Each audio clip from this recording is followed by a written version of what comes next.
Q&A session. And just a reminder for the people who registered, certificates of participation will be sent to your emails after the webinar ends. So let's begin our webinar. This December webinar is all about sound ecosystem stewardship, and our theme is Tomorrow for Thought, a year in reflection on land restoration and the future of soil. We're hosting this event ahead of World Soil Day, which is tomorrow, and also ahead of UN Environment Assembly 7th Session Biodiversity Conference.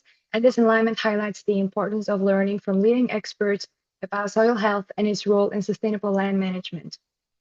Our first speaker is Natalia Alexeva, is the Principal Coordination Officer in the Ecosystems Division at UNEP and the coordinator for the UN Decade on Ecosystem Restoration. Natalia, the floor is yours.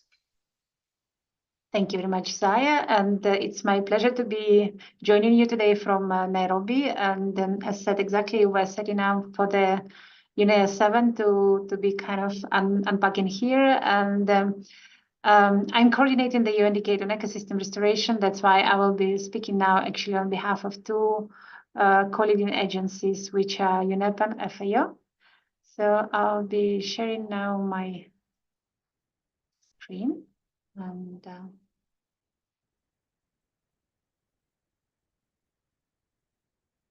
yeah, hopefully you can see the slides.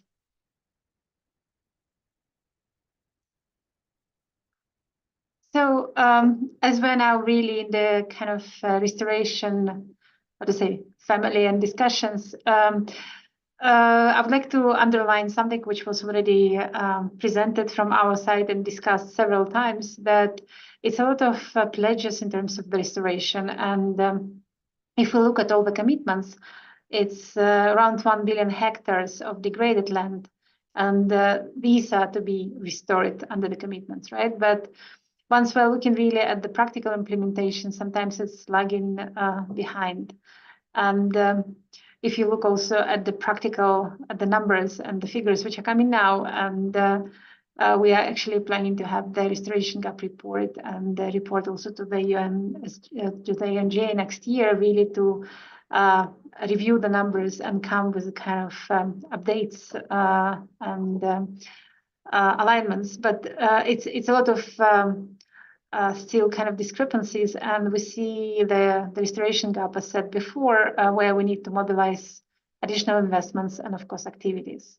And if we look how these investments and how these activities are paying off, we can, for example, come with an estimate that even 1/3 of the greenhouse mitigation activities by 2030 can be covered by restoring ecosystems. And it can also help us to avoid the $10 trillion loss in global incomes. And if we look at the food security, it's also for during the restoration, we can have more than 1.3 billion people being supported through the proper management and proper recovered ecosystems.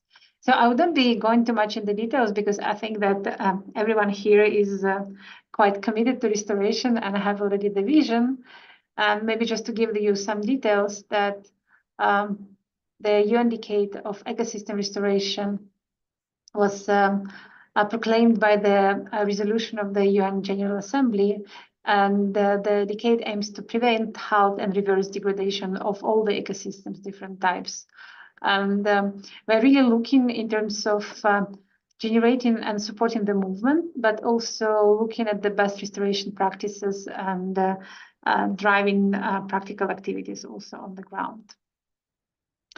So as mentioned before, the co-lead agencies are UN Environment Program and the Food and Agriculture Organization of the United Nations. And I'm coming from UNEP, and the Secretariat is based in Nairobi, and we have also colleagues based in Rome for the FAO. The UN Decade, of course, is not just UN organizations. Natalia, sorry. Yes. Can I intervene? Can you change the display settings for the presentation? We can see the other slides also. So if you go to the top and no, don't cancel it. Like display settings and click on that. Yeah. And duplicate slideshow. Okay. Because we were checking before, I think it worked well. Yeah, thank you. Mm-hmm.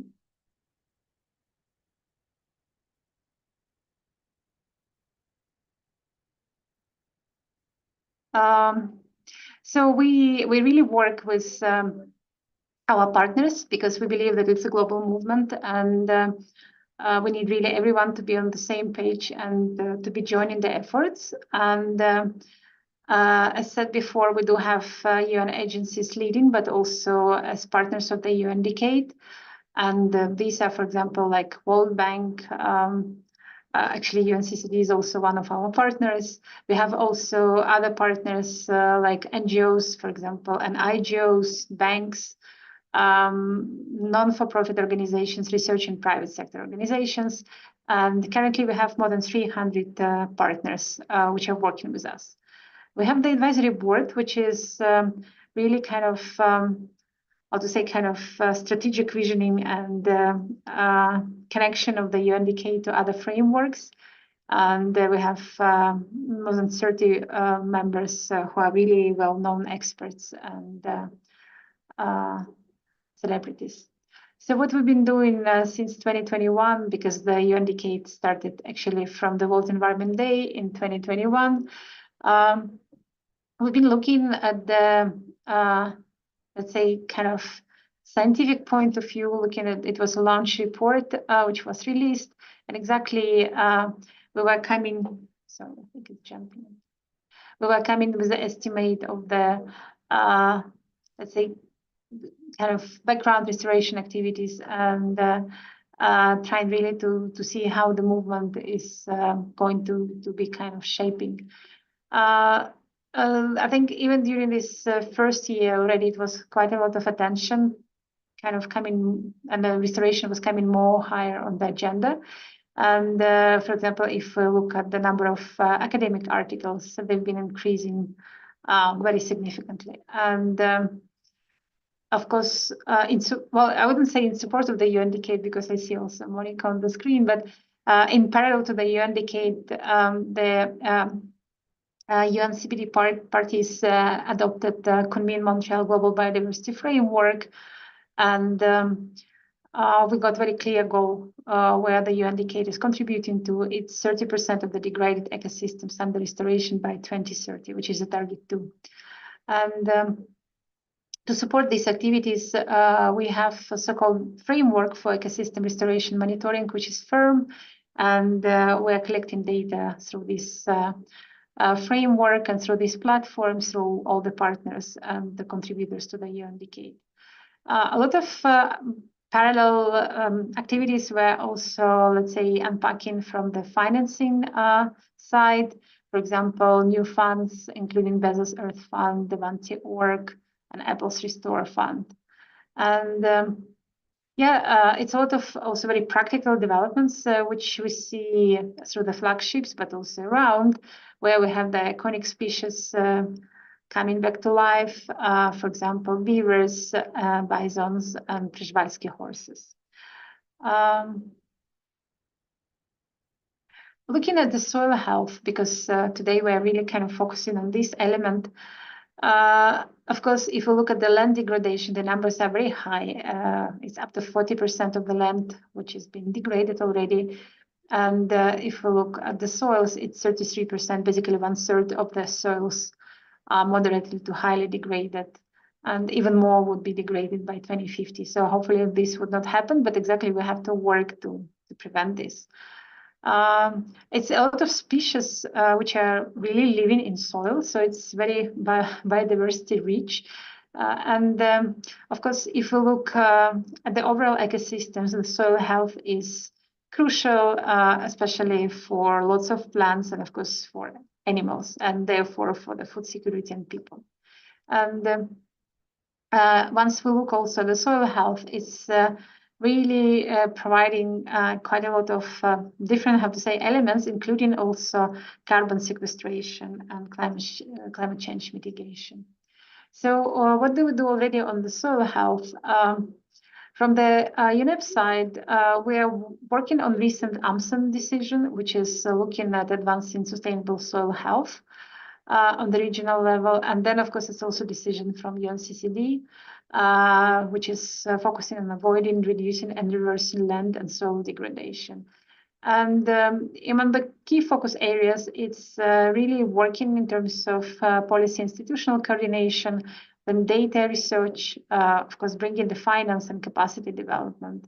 And for FAO, as some of you probably know, it hosts the Global Soil Partnership Secretariat, which is more like a coordination body. There is also Intergovernmental Technical Panel on Soils, which is coming more on the technical side and advising on the related matters to GCP and FAO.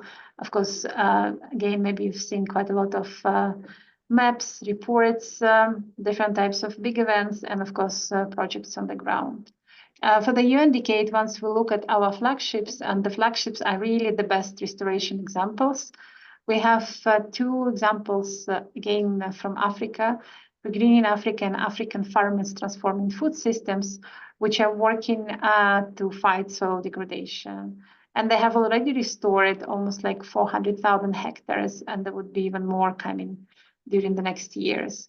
And we're really trying to see also how to integrate the focus on soil health through the network and also through the UN Decade Action Plan, because through the action plan, we're really focusing on our next steps and how to move jointly. And the soil health, of course, can provide this type of entry point. And if you would have any ideas or suggestions, please let us know. Would be more than happy to address, because currently this action plan is undergoing the updates.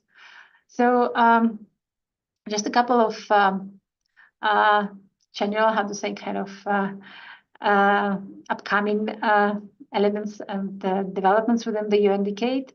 We have new flagships been launched, and 3 more to go actually next week on, jumping again, to go next week on the 10th of December, so watch out. And we're really trying to work through different ecosystems and through different regions and countries. We will be working on developing the restoration gap report, exactly building on the platform we have, the monitoring task force, and then, of course, all our partners and supporters. And of course, for us, it's the aim, of course, to have the numbers and clear vision where we're standing now, but also trying to bring more attention and, of course, political momentum to the restoration. We're also looking in terms of scaling up restoration finance, in terms of different blended options, co-investment opportunities, and of course also trying to bring more funds to the UN Decade flagships, which are practical restoration examples. And as said, we're also working on updating the UN Decade Action Plan and re-energizing the partnership network. So during the next year, we started already the data collection and relevant exchanges, and there would be more things to be unpacked next year. So this is quite, how to say, kind of general update on our side, and I would be looking forward to also discuss today and see also what we can be doing from our side. Thank you very much. Thank you, Natalia, for sharing your expertise. If anyone has questions for Ms. Natalia, please write it down in the Q&A box and we'll get back to you in the second part of our webinar. And also don't forget to follow the G20 Global Land Initiative on social media to stay updated on our latest news and activities. Joining us next is Monica Kobayashi from Convention and Biological Diversity. She is the Program Management Officer for Agriculture and Inland Waters Biodiversity, and she leads initiatives on soil conservation. Monica?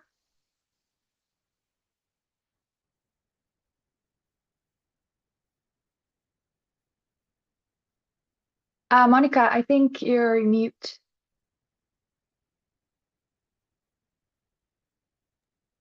Apologies. I was trying to unmute.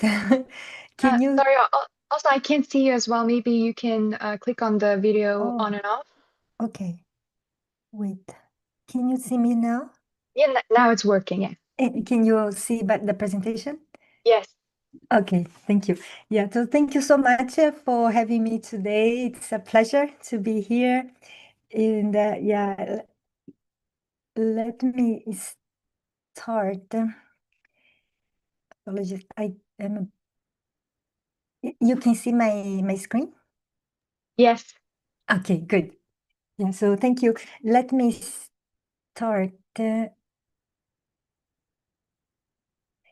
today, I would like to propose to answer the questions of this webinar today. So I put here the two main questions. And at the end, I would like to just give an update how we are at the conventional biological diversity regarding to this topic. And looking forward to have the discussion at the end. So the first question is, why is soil health rising across global policy agendas? I think it is great to see how soil health is getting more and more attention, and also to follow all these global interest and discussions, especially because this is not a new area of work for the conventional biological diversity. Since the beginning in 96, when we had the COP3, the parties to the Convention on Biological Diversity, they were already discussing the importance of soil microorganisms and also discussing the impact of agrochemicals on terrestrial ecosystems and also impacting on the soil fertility. So the parties to the Convention on Biological Diversity, they called for action to implement a biodiversity-friendly agriculture practice for soil conservation.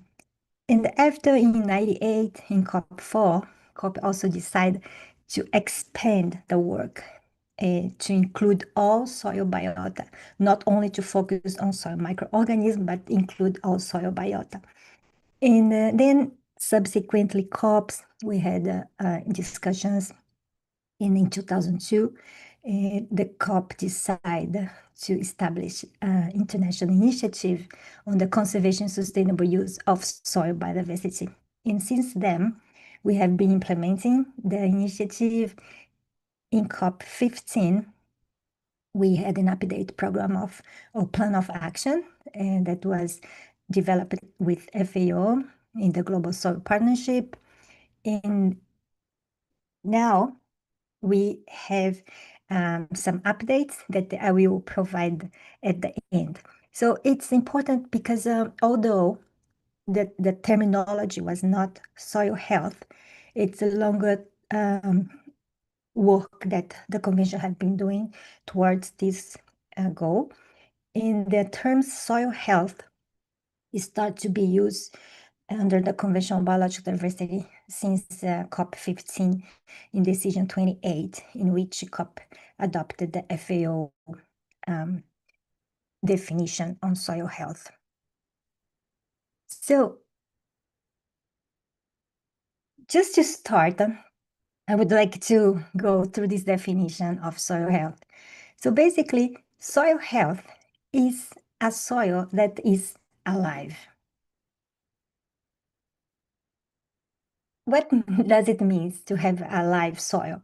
It means that it's a soil that has microorganisms, but also have all kinds of organisms in biodiversity that interact, from virus, bacteria, nematodes, also the invertebrates, including bees, because some bees, they have part of their life cycles in soils. Also, plant roots is considered soil biodiversity, and also mammals and other reptiles and many other species. So the concept of soil health that COP adopted is this definition from FAO, in which they define soil as a living system. And then this living system hosts many soil organisms, and all these soil biota provide us ecosystem services, including controlling pests and diseases, also having this symbiotic association between plant roots and the soil microorganisms like bacteria that's fixing nitrogen, and on many other benefits. Also, we have this nutrient cycling, soil structure, soil formation, water and nutrient holding capacity, and this all will help plants to produce food. So, why soil health is rising across the global policy agendas? I would like to give some reasons that I think are important, but of course, it's not limited to those that I will present here, and I will be happy to discuss at the end. From the conventional biological diversity, soil health, as I mentioned, is basically biodiversity. So the role of biodiversity in processing all these organic soil matter and transforming these, for example, in soil organic carbon, which is very important for soil health, is one of the linkage between biodiversity and soil health. From the Climate Change Convention, we have all this conversation around soil organic carbon, in which it's very key to hold carbon in soil, deposit soils. And then we have all this conversation around how we can hold carbon in soils from agricultural soils and having all these sustainable management practice like no tillage, having cover crops, having diversity in crops, etc. From the UNCCD, soil is the top layer of lands. And also, these need to be healthy, these need to be alive to keep the land health and also to restore degraded lands.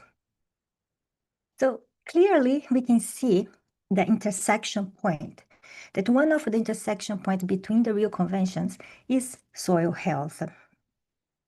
But also, soil health is linked to other international forums like food security. As you know, still the vast majority of food that we consume comes from soil. And food production depends on healthy soils, but on the other hand, food systems is also the major, let's say, a sector that is impacting soil health. Soil pollution, we're still dealing with soil pollution from different sources, from heavy metals, antibiotics, from the overuse of pesticide in fertilizers, from plastic, microplastic. So this is also part of the global discussion in other forums like the BRS conventions, FAO, and many others. Water scarcity, we have also a linkage between soil and water, because soil is also part of the water cycle, the green and the blue water cycle, and also linked directly with ecosystem restoration, especially on terrestrial ecosystem restoration, because all terrestrial ecosystem restoration start from soil restoration. So at the same time that soil health is linked to all these global discussions, it's very important to bring that soil biodiversity also is providing solutions to all these issues. Here I brought one infographic from the Global Soil Partnership from FAO, which we can see here some of the soil biodiversity function services that can support food security, for example. Soil biodiversity helps to form soil, to improve the structure, to have the nutrient cycling, including nitrogen cycling, phosphorus cycling, and the carbon cycle in the soil, and all this, like I mentioned, helping plant growth and productivity, also creating resilience against pests and diseases, from pollution, offering solutions for bioremediation, for water retention and purification, because from the mountains to the sea, all the soil that the water passes has this function of retention and purification, and also to replenish the underwater ground. So water scarcity also is closely linked to the solutions provided by soil biodiversity. And for ecosystem restoration, here's another infographic from GSP that I really like this because it shows that the ecosystem restoration starts from soils, and there is a symbiosis between above ground and below ground biodiversity. And one support each other. So when we talk about ecosystem restoration, is really the entire system that we need to look at. Now, the second question: how can countries align land, food system, biodiversity, and climate change actions? The first is through the SDGs. So all countries having their actions towards the achievement of the SDGs. Here, also from the GSP, we can see some of the the Sustainable Development Goals that soil can help to achieve, including SDG 2, Zero Hunger, SDG 6, Clean Water and Sanitation, SDG 13 on Climate Action, SDG 15, Life on Land, among others. The second way that countries can implement and align at the global level is through the KMGBF, is the Montreal Global Biodiversity Framework that Natalia mentioned on her presentation. So basically, the KMGBF has 4 goals and 23 targets. The 4 goals are to protect and restore biodiversity. The second is to prosper with nature. The third is to share benefits.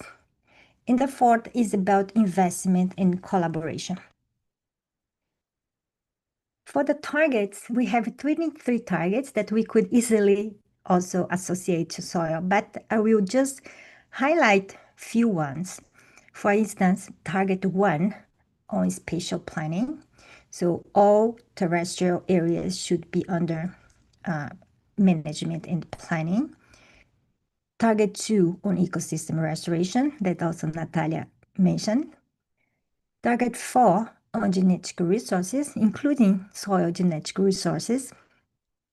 Target 7 on pollution, all sources of pollution. Target 8 on climate change mitigation and adaptation. Climate 10 on sustainable agriculture, which include the forest aquaculture. In target 11, this is about the benefit for people. It means the ecosystem services. In target 18 is about how to phase out harmful subsidies and shift this toward positive incentives for biodiversity. So those are few ones. And just to give you a very quick overview where countries are now, they translating the Montreal Global Biodiversity Framework targets into national targets, and they preparing their national biodiversity strategy and action plans, which is also known as NBSAPs. And then they will translate the plan into actions in the ground. Then parties will be reporting this to COP, monitoring progress, and reviewing implementation. Just one important thing here is the importance of having synergies. So when countries are developing their national biodiversity plans, it's very important to have alignment with other plans. For instance, the Agriculture National Plan that could be supporting each other and also helping to develop coherent policies at national level. Another thing is that also regarding monitoring, you could have indicators that are the same, that providing the progress for SDGs and for the CBD and also for other conventions. So this alignment is very important. Then here is just to mention that the KMGBF and the SDGs, they are mutually supportive. So the implementation of the SDGs will help the KMGBF and vice versa. In the action needed to implement the KMGBF until 2030 can also be aligned with the UN Decade of Action and with the Ecosystem Restoration Decade. And all of them request a whole of government and a whole of society approach, because we will only be able to achieve those goals at global level if we have the engagement of whole of government and whole of society. Another way that countries can have this global action is through celebrations like the World Soil Day, that's tomorrow, but also through other days like the Biodiversity Day and many other days, opportunities that we have to make this awareness raising. Under the convention, another tool to support implementation regarding soil health, as I mentioned at the beginning, is the International Initiative for the Conservation and Sustainable Use of Soil Biodiversity. Now we have a new plan of action, which is also completing in 2030, and parties are trying to implement this plan of action aligned with the KMGBF. I'm not going to enter in detail because we have time limit, but yeah, I'll be happy to discuss this later if you have questions. So just to give an overview where we are now at the convention. We just had our Substa 27 in Panama, and we had one agenda item on soil biodiversity. So parties respond to a questionnaire to report on the status of the implementation of the soil biodiversity initiative. And then Substa 27 welcome the progress made so far and made some recommendations that's going to COP17 in Yerevan next year. So among the recommendations, we have the alignment of implementation between the soil initiative and also with the KMGBF, and also a recommendation to integrate the implementation with other national plans, including agriculture national plans, pollution, etc. And also to develop an indicator on soil biodiversity with harmonized methodology, because we don't have now methodology that could help parties to monitor soil biodiversity.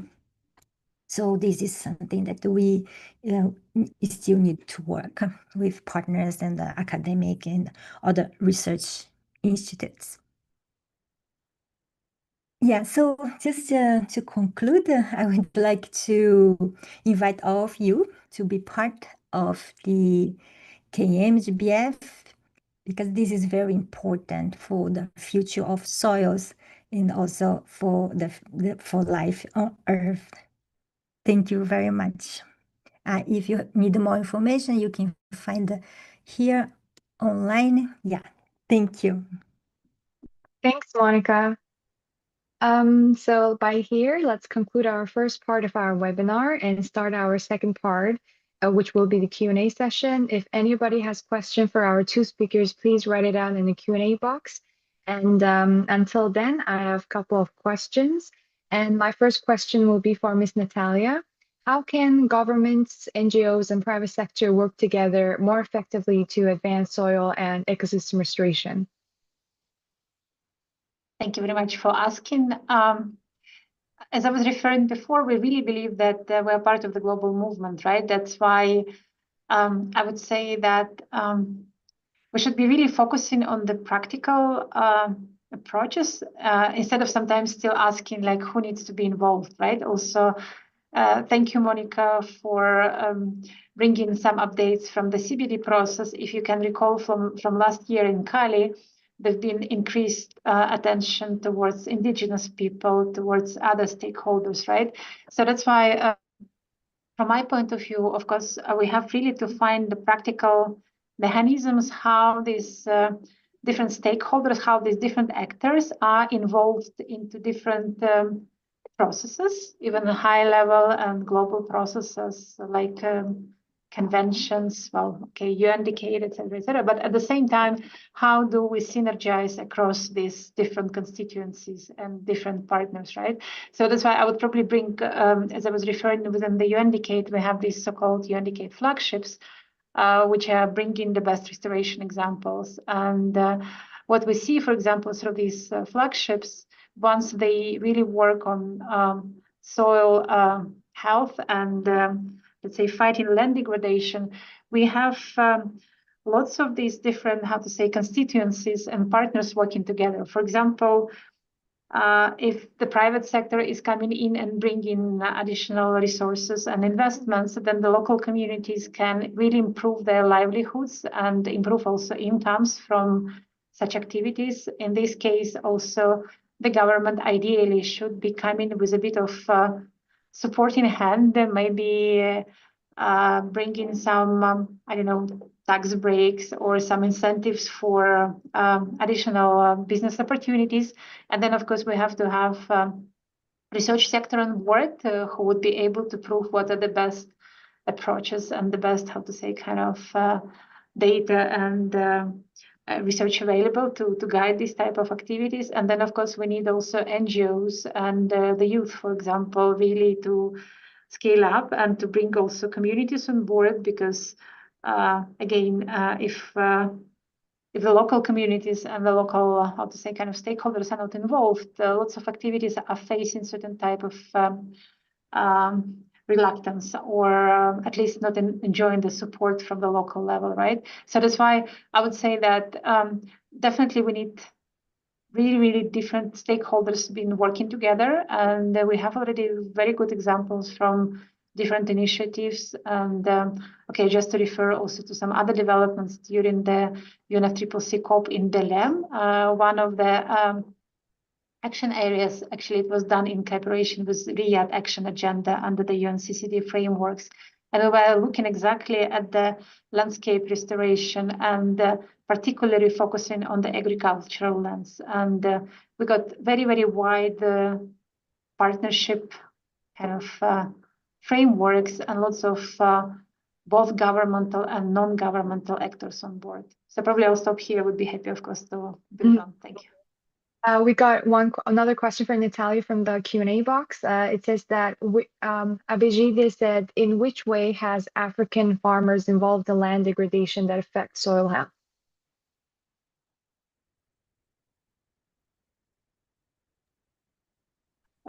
Yes, I will probably also put into the chat box the link to the flagship, which I was referring in my presentation. We have the UNDK flagship, which is working with African farmers. And in this case, it was a combination of, let's say, activities on the ground, plus some technical guidance, and of course, also support in terms of, let's say, linking different elements together in the same how to say, kind of initiative, right? So, for example, in the Regreening Africa, the focus was more on the data side, and they're building now with the second phase, also looking at some other countries and some other locations. And in African farmers initiative, for example, they were really looking more on the low, how to say, kind of small scale, local level activities.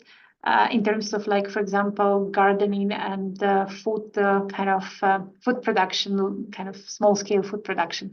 But yeah, I would be probably just putting out the links in the chat box so people can read more, and I would not eat time here at the workshop. Thanks. We got a question from Monica. It's from Arthur. He said, you are wonderful. Your work at CBD is very inspiring. And he wants to know what has CBD been doing to help parties reduce soil pollution according to PNGBF Target 7. No. Thank you very much for the question, Arthur. Yes, target 7 is a very broad target because we're talking about all sorts of pollution. So it means reducing the risk of pesticide pollution, also the fertilizers pollution, antibiotics, heavy metals, plastic, and also for sound pollution, light pollution, etc. So it's very broad, but the convention is working on some of them and basically working on the ones that's related to the headline indicators.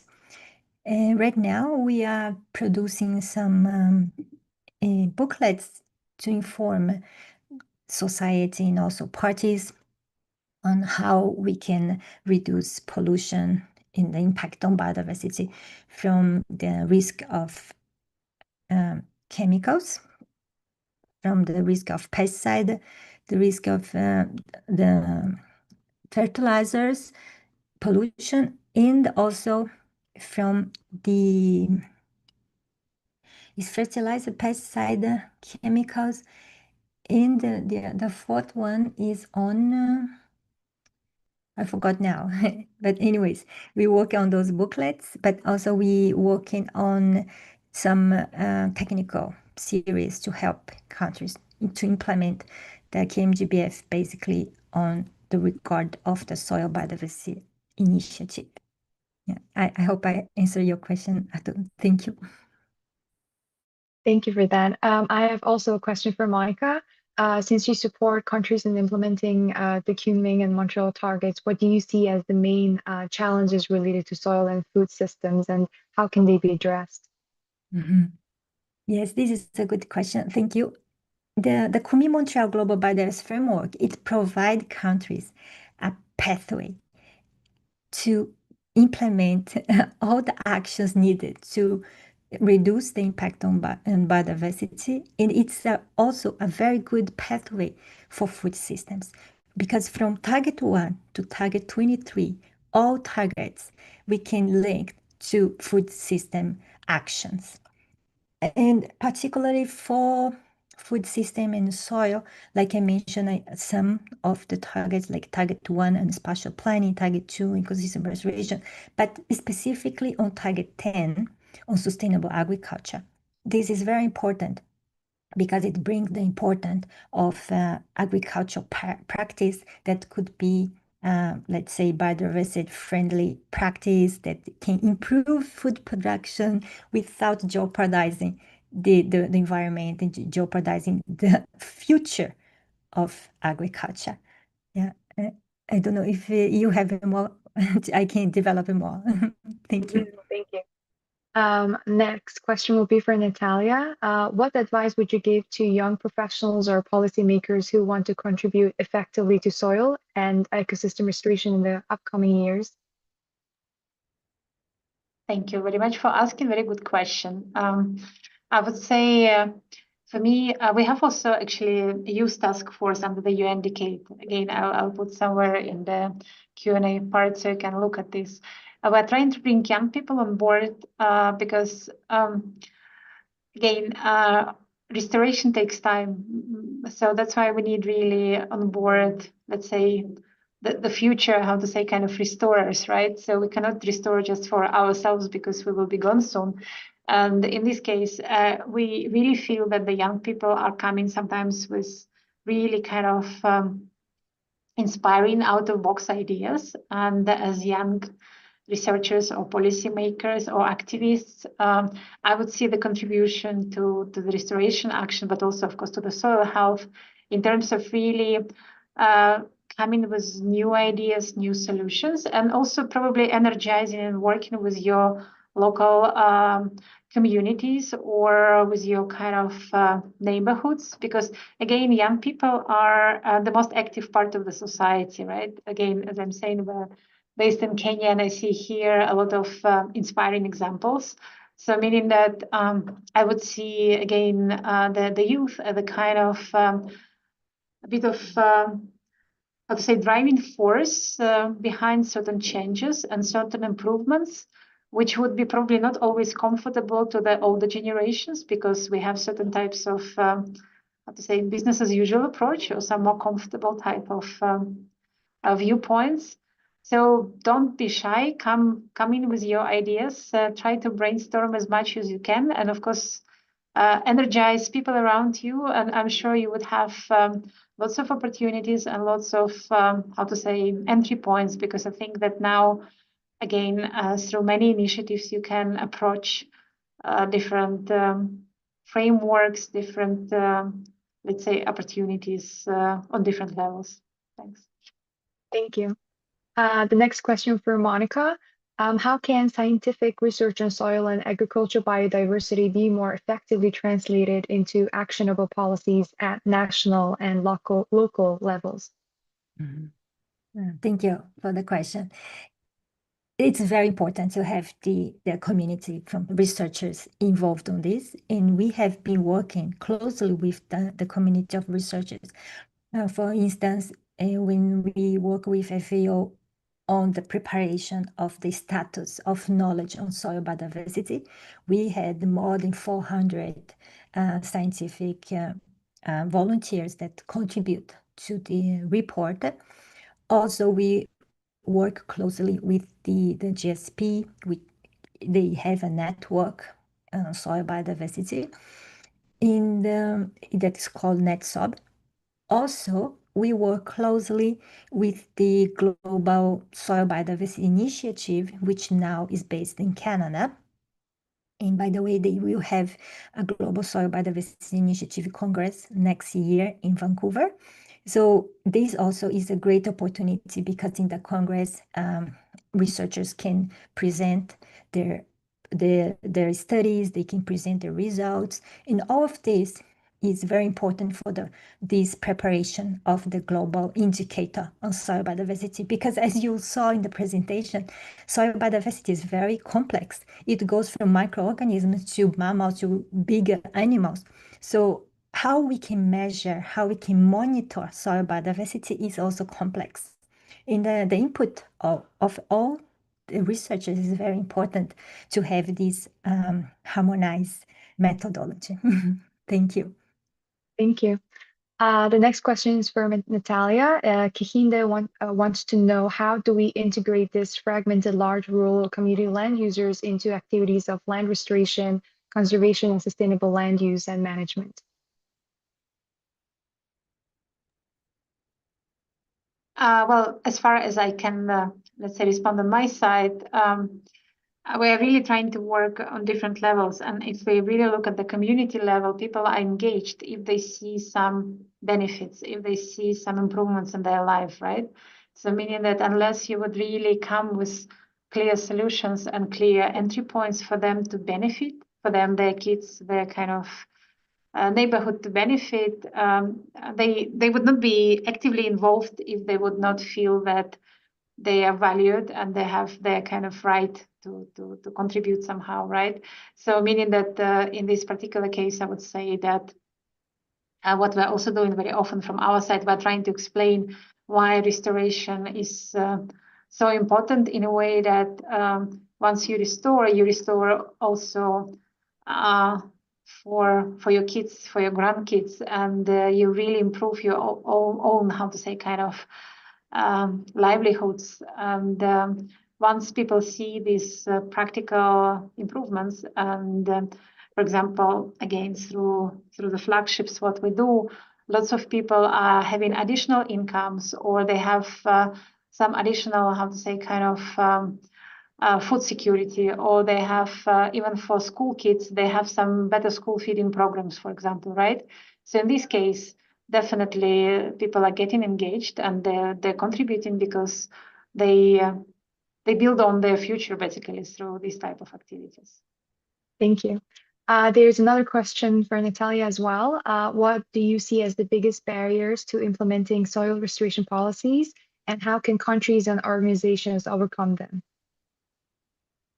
Well, I would say that, again, as I was referring for the UN decade, somehow soils are a bit kind of not really forgotten, but they're less visible than some other parts of the ecosystem, right? For example, with forests, once the forests are gone, definitely you see it immediately, right? But once your soil health is deteriorating, you probably feel at some point that you have less fruits or less whatever green areas around, but it's not something immediate. And sometimes people are also not able to clearly attribute the soil health to, for example, their own, I don't know, breakfasts and lunches and even to, I don't know, some gardening options around, right, for example. So I would say that probably we have to work more in terms of unpacking why soil health is so important and how it's really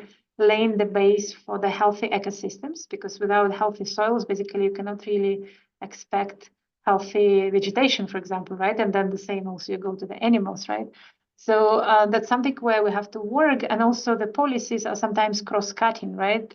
It's not just about farming communities, but it's also about, for example, land planning activities, right? About some urban settings, for example, where you can plant different elements and then improve certain types of approaches in terms of soil health. So I would say that, yeah, we should bring more visibility and probably work with different sectors to make the case for soil health. To be clear how it contributes to, as it was said already, to many SDGs, but also to very practical elements of our lives. Thank you. The next question is for Monica. In your experience, what strategies work best for fostering collaboration between agriculture stakeholders, policymakers, and communities to improve soil and ecosystem health? Yeah, I think the best examples are when we can engage farmer communities by showing them the benefits of having biodiversity in their lands. So few examples are this reduction of nutrients use when you have all these symbiotics relationship with bacteria that helps to hold the nitrogen. So all this at the end is less cost for farmers. So when you show those benefits of, for another example, having pollinators, if you have natural pollinators with few actions like having some hedges or have some trees or plants or flowers, and then they can increase their productivity because their crops will have a better quality, will be heavier, etc. All this shows the benefit, and then we can have farms on board and have this alignment between the policies of biodiversity conservation, sustainable use, and the agriculture policies. It's all about cost. If you can reduce cost in agriculture production using biodiversity, this will be a win-win scenario, which can be adopted easily. Just one thing that is also related to this question is the previous question for Natalia regarding the question of fragmentation of rural communities. I think this is also very important to bring to the alignment between biodiversity and the food actions. In this also linked to target 1 on the spatial planning, because I think the best thing to have is to engage the farmers to have a multifunctional landscape. So if you have a multifunctional land and you look at the landscape level, each farm can contribute from this like acting as a corridor for biodiversity, acting as a restoration area, acting also for increased food production. And this could, let's say, minimize this fragmentation of rural areas and have a big picture of a terrestrial management plan. Yeah, so I think all those are linked and important to bring coherent policies at national level between biodiversity and food. Thank you. Thank you. There's a question for Natalia from Olusola. He says, what is the plan for mine lands restoration and how will women in mining organizations be involved for better livelihoods in mining communities? Well, for mining, probably I have to address Georgina if she's still here, because as you indicate, we work generally on the land degradation, land restoration, and as I know, the G20 initiative was really working specifically on mining, so maybe something is coming from their side. Thanks. Thank you. Also, another question for Natalia. Based on your experience, what is one innovative soil or land restoration approach you think that has the potential to be scaled globally? I'm just thinking, because for different ecosystems and for different cases, maybe one approach would be a bit too challenging. But for example, what I would say, what is very simple and works quite well. First of all, it's all types of regenerative type of agricultural practices. Once you use natural type of mulch or some other things on the soil, right? So in this case, you have really a bit more like circular bioeconomy approach, in a way that you're reusing and recycling so a certain type of biological and bio products on the soils, and then soils have been protected but also been fed with certain type of elements they're lacking. What else?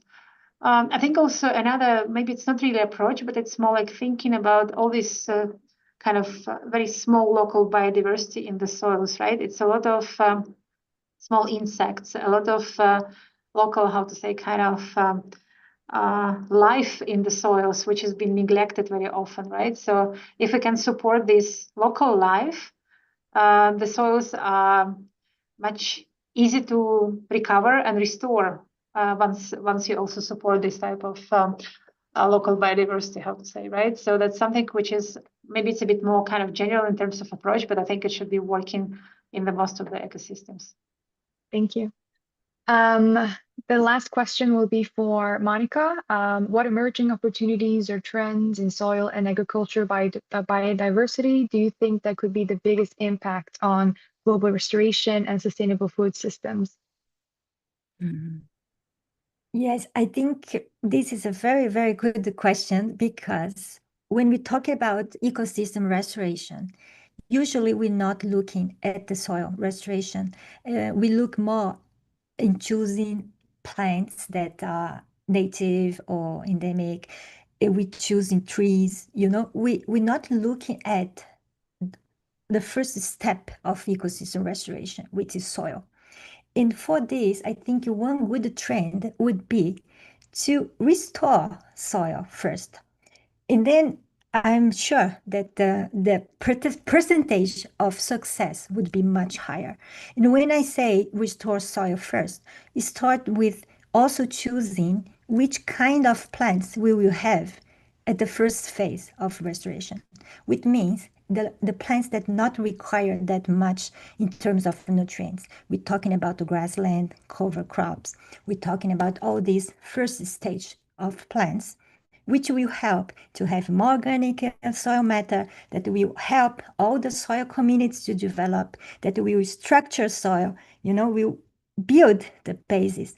All these exudates, all the antibiotics will all be produced in this first phase.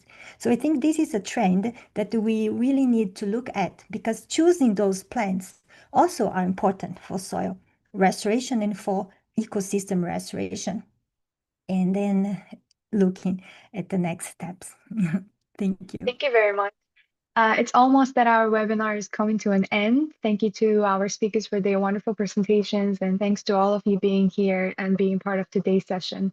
Your engagement and contributions have made this dialogue more valuable. And please don't forget to register and join our next webinar on 13th of January 2026, which will be about the new knowledge, and we'll be introducing a global curriculum that empowers tomorrow's restoration leaders. Thank you and have a wonderful day.